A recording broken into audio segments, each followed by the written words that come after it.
Hey, what up, everybody? Super Breach, getting ready to start another day here today. As always, I woke up and as I was getting myself ready to go to work and doing other things around the house, I listened to the Wrestling Observer Radio with Dave Meltzer and Bryan Alvarez, and it seems the Raw ratings came in, something that I really didn't, I don't really pour a whole lot into, but they spent a good portion of the show talking about, how the ratings came in, and honestly, they were a little bit of a letdown.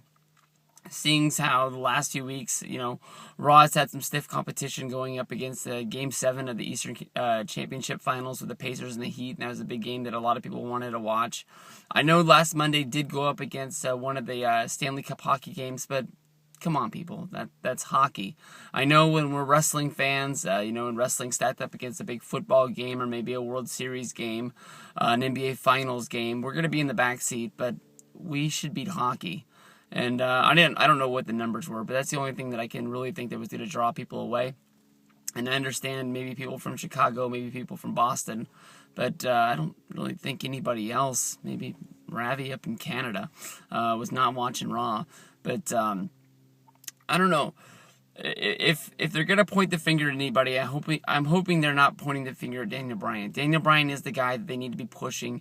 If you know anything about the common wrestling fan, what bores people that are, especially my age, is they keep pushing the same people over and over and over again. They never go to the well. They never push new guys.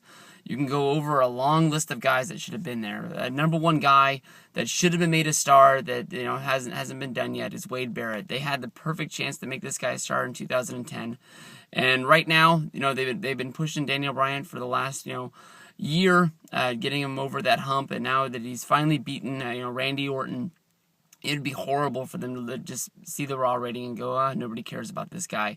Because honestly, I think he is one of the best wrestling talents there is out there.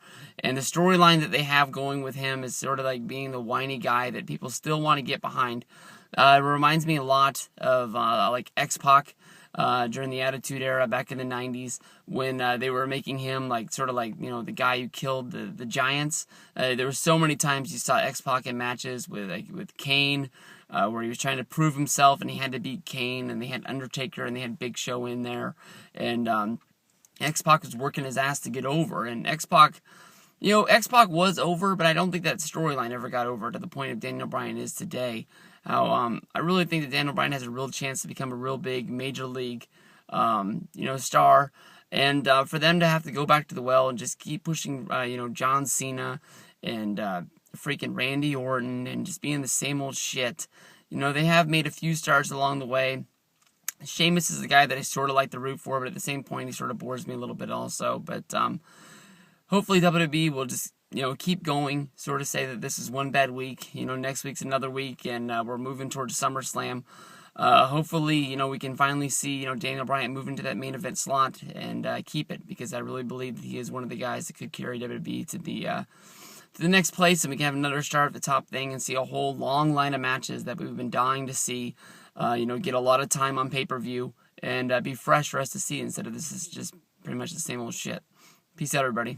Have a good day.